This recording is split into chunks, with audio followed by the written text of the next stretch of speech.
Hi guys, it's Lindsay. Welcome back to the Wandering Reader. Today I'm going to be doing my January wrap up. Had a really good reading month in January. I managed to read a total of 9 books and 3,239 pages. So I'm going to talk to you about some of my stats first of all. One of the books that I read in January was a 2018 release and the rest were backlist books. I read 2 historical fiction, 2 classics, a mystery, 1 YA and 3 thrillers during the month of January. When it came to star ratings in January, I had a pretty good reading month. I rated 2 books 5 stars, 6 books 4 stars and 1 book 3 stars. And then I also wanted to mention that my theme for January was new to me authors, and out of the 9 books that I read, 5 of those were authors that I'd never read before. So I thought that was pretty good going, and I did manage to knock some good books off of my TBR. So the first book that I read in January was actually one that had carried over from December, and that was Small Island by Andrea Levy. This was one of my 5-star prediction reads. I'll link that video for you if you haven't watched it. So obviously I was predicting that I was going to give this one 5 stars. I didn't end up giving it 5 stars. It fell a little bit short of the mark, but it still got 4 stars from me. This tells the story of 4 different characters. You've got Queenie and Bernard, and they're married and they're a couple that are living in Britain during the Second World War. And you've got Hortense and Gilbert, and they're also married, and they initially are living in Jamaica, and then Gilbert's role in the army brings him over to the UK, and then Hortense follows him shortly afterwards. And what this novel is basically about is Britain on the brink of change. So it's mostly told just after the finish of the Second World War. And what we're seeing here is the impact of the Second World War and how that is changing Britain. So for example, Gilbert has come over to live in the UK with his wife, and the way you get to see the way that he is treated as somebody who is very different, or looks very different from British people, and how he is adjusting to life in Britain, and how other people around him are adjusting to life after the Second World War.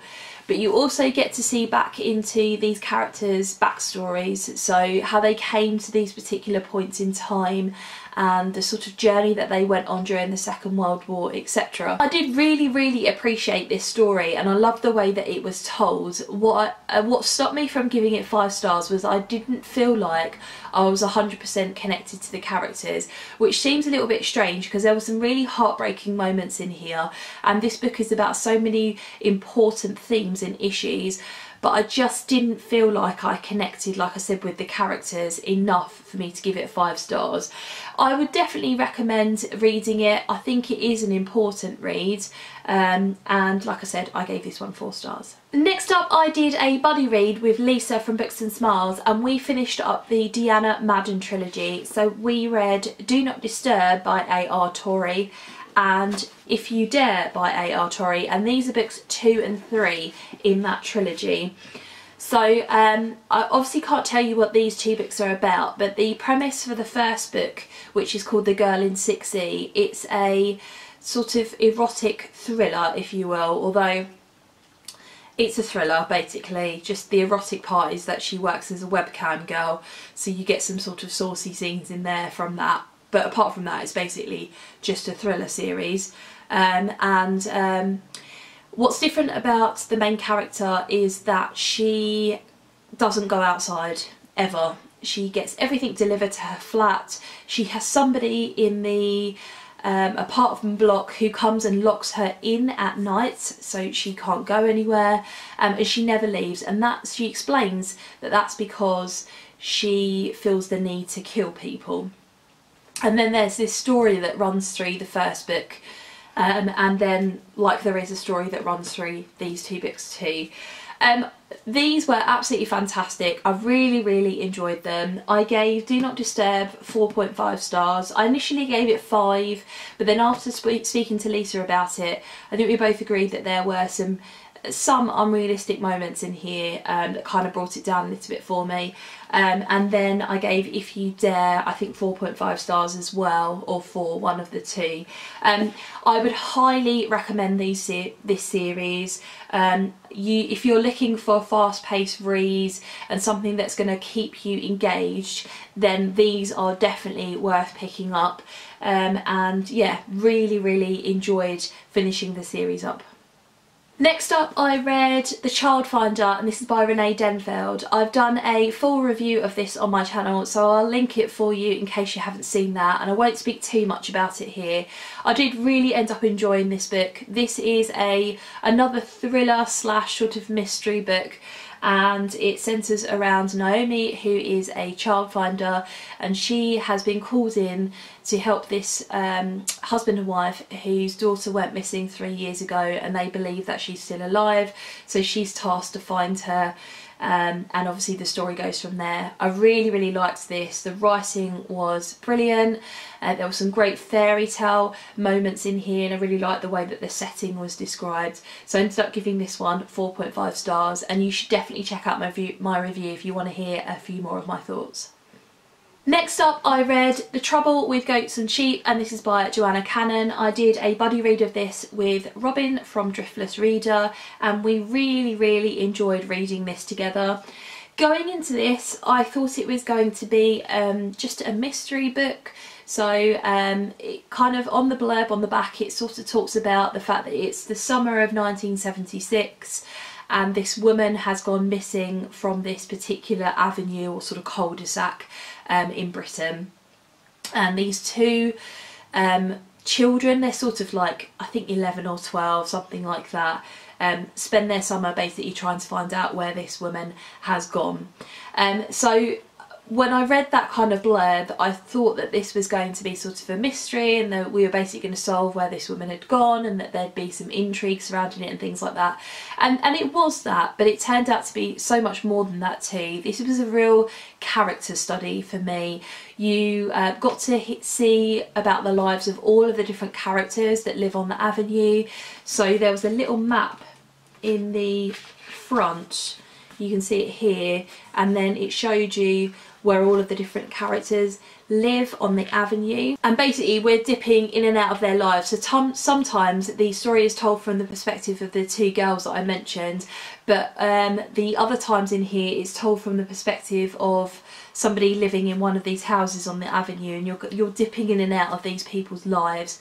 And it was a real character study for me. Like I said, it kind of really showed what people's lives were like in the 1970s in Britain, and sort of what was changing to do with society in Britain, and sort of, yeah, just different things that were going on at the time. And I really did enjoy this. I think I ended up giving this something like 4.5 stars. And I actually bought her second book, which is called 3 Things About Elsie. That came out at the beginning of January, and I'm really looking forward to reading that at some point this year. Yeah, because I think, again, it will be interesting to see what she does with characters in that book too. Next up, I finished up the audiobook of Harry Potter and the Deathly Hallows. So this was obviously the last book in the series that I had to listen to. And I'd started listening to it, I think at the beginning of December or the end of November, something like that, and then I finally finished it up in January. There were moments towards the end of the book where I welled up, especially in the last couple of chapters. I just am so invested in these characters in this story. It was just so lovely listening to it, and I kind of felt quite upset as well when the audiobook ended and then the series was over again, and I felt a bit upset that it was all over basically. So yeah, I absolutely love this series, and I really need to go and rewatch all of the films now. I rewatched the first 2 films last year, but no, not last year, 2016, but I just haven't got around to kind of catching up with the rest, so I really do want to rewatch those, so I have to get around to that at some point. But I gave this one 5 stars, like I do with all of them. And then I did another buddy read. This is my final buddy read of the month, and I read My Cousin Rachel by Daphne du Maurier with Amanda over at Amanda Jenner. When I put my TBR up and said that I was going to be reading this as my first classic of the year, she kind of jumped on it and said, should we buddy read it together? She's doing a project on her channel where she's reading all of du Maurier's works during 2018. So if that's something that interests you in terms of finding out more about her works, I'd definitely check out Amanda's channel. So we read this one together. This is my second du Maurier book. I read Rebecca in 2017 and absolutely loved it. For those of you that are perhaps new to my channel and don't know that, because I've absolutely raved about that book in several of my videos. So I was really interested to pick this one up and see how I liked it compared to Rebecca, and I just fell in love with her writing all over again. This is one of du Maurier's later works. It's published quite a few years after Rebecca, but the writing is just as gorgeous as it was in Rebecca. The way that the house and the surrounding area was described is just absolutely brilliant. So the story opens with these two cousins called Ambrose and Philip, and Philip is a lot younger than Ambrose, and his parents died when he was very little, so Ambrose sort of took him under his wing and moved him into his house. And Philip sort of spent his childhood growing up with Ambrose, in Ambrose's care and sort of looking up to whatever he did, and they were very much the two of them on their own with the servants in the house. Then Ambrose decides one year to go on a trip to Florence, and he writes Philip a letter when he's out there saying that he's met this woman called Rachel, who coincidentally is connected to their family in some way. She's some sort of a distant cousin, and he ends up marrying her in Florence. And then he doesn't come back, he dies out there. And the story focuses around this idea of who is Rachel and what happened out in Florence with Ambrose and that sort of thing. And the way that the tension is built up in this book is absolutely superb. Really enjoyed it from that perspective. Rachel is such an interesting character to read about. And du Maurier is really good at dropping little things in and kind of getting you to question the way that she's describing certain things and what atmosphere is supposed to be created with a particular scene. Philip is really a really naive character, but it was great to read from his perspective. And we found it, Amanda and I both found it really interesting, the fact that this is told from a male perspective, because you wouldn't think that this is a female writer. She did it so well. So I loved this just as much as I loved Rebecca, and I gave this one 5 stars. My booktuber recommend pick of the month was Yellow Crocus by Layla Ibrahim.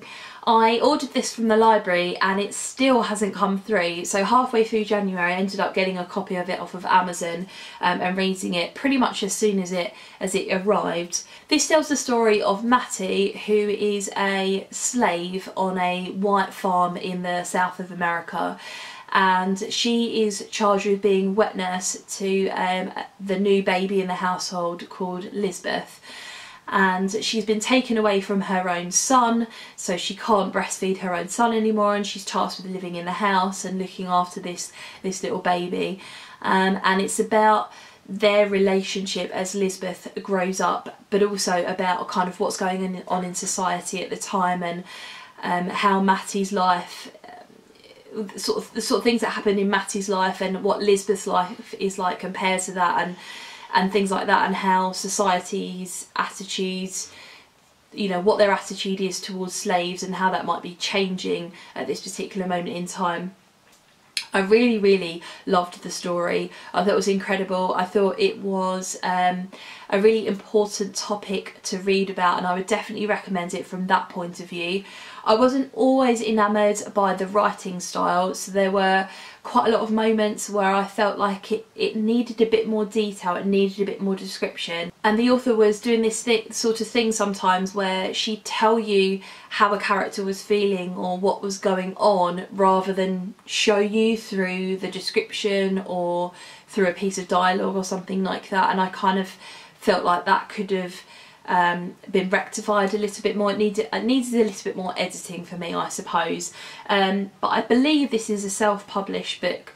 So yeah, kudos to that, definitely, because obviously self-publishing a work and trying to get it out there is a really hard thing to do, and I definitely feel like she did a good job with this book, and I would, like I said, I would definitely recommend it, and I gave this one 4 stars.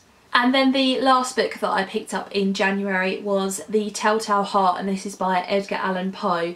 This is one of the Penguin Little Black Classics, and it's got 3 of his short stories in it. So there is The Telltale Heart, The Fall of the House of Usher, and The Cask of Amontillado. I quite enjoyed this. I bought this during January just because I fancied picking up some of Poe's work, and one of these is a good place to start with an author that you've not read before. I really enjoyed The Telltale Heart, the title story in here. It's really creepy and atmospheric, and great as using a short story with kids to kind of get them to think about how they build up the atmosphere in their own writing. The Fall of the House of Usher was quite good, and then I didn't really rate the last story in here. So it's a mixed bag for me, and I ended up giving this one 3 stars. So there we go, guys. They were all the books that I read in January. I'd love to have a chat with you in the comments below. Have you read any of these and what did you think of them? Plus, tell me about a book that you read in January that you would really recommend, that you really enjoyed. Thanks very much for watching, and I'll see you in my next video. Bye.